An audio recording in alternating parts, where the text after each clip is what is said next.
Balak ng isang retiradong opisyal ng PNP na isumite sa Senado ang isang recording ng pag-uusap sa pagitan umano ng isang mataas na opisyal ng gobyerno at isang mambabatas. Sa naging takbo raw ng usapan, tila may cover-up na gustong mangyari. At may ulat on the spot mula sa Quezon City, si Trisha Zafra. Trisha? June, humarap sa isang pulong balitaan ngayong umaga si retired NCRPO Deputy Director for Administration Diosdado Valeroso at inihayag ang isang critical daw na ebidensya na kanyang hawak hinggil sa engkwentro sa Mamasapano. Isa raw itong 15 minutong audio recording ng pag-uusap sa pagitan ng isang high-ranking government official at isang mambabatas. Nakuha raw niya ang audio recording nitong January 19 sa pamamagitan ng isang email mula sa isang hindi kinilalang source na nagtiwala lang daw sa kanya. Nangyari raw ang pag-uusap 1 o 2 araw matapos ang Mamasapano encounter sa Maguindanao halos isang taon na ang nakalipas.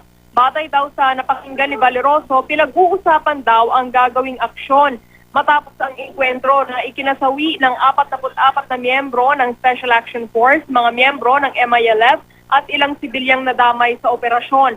Sabi ni Valeroso, June, tila sinasabi raw ng high-ranking government official na nagsisilbing emisaryo na huwag daw pansinin o pakinggan ang mga panawagang imbestigahan ang Mamasapano encounter dahil malalagay daw sa alanganin ang usaping pangkapayapaan.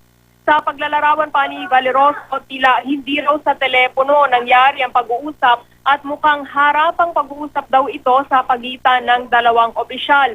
Pero sinabi rin ni Valeroso kanina na hindi raw kasama rito si Pangulong Noynoy Aquino. Sana raw ay ma-evaluate ito ng Senado bilang ebidensya at balak nga raw niya itong isumite doon. Bagamat yun, wala pang abiso kung ito ba ay ipasusumite ng Senado sa pagbubukas muli ng investigasyon sa susunod na linggo.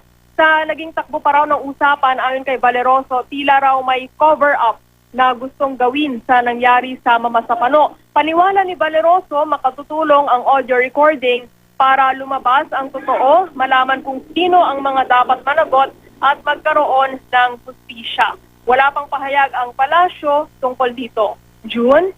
Trisha, itong recording na ito, gaano siya kasigurado ng authenticity ng recording na ito?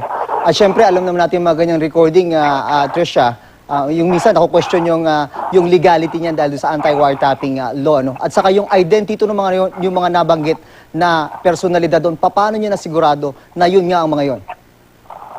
Ang sabi ni Valeroso kanina, marunong naman daw siyang kumilatis ng ebidensya, no? At ang sinasabi pa niya kanina, naitanong nga rin natin kung hindi ba yan papasok sa wiretapping. Ang sabi niya, hindi pa raw niya yan sigurado, kaya gusto nga raw niyang dumaan sa proseso na may evaluate ng Senado yung ebidensya at sana nga raw magkaroon ng court order para maisapubliko daw itong audio recording dahil paniwala nga raw niya mabibigyang linaw ang ilang bagay tungkol sa nangyaring enkwentro kung mailalabas ang naturang ebidensyang hawak niya. Maraming salamat, Trisha Zafra.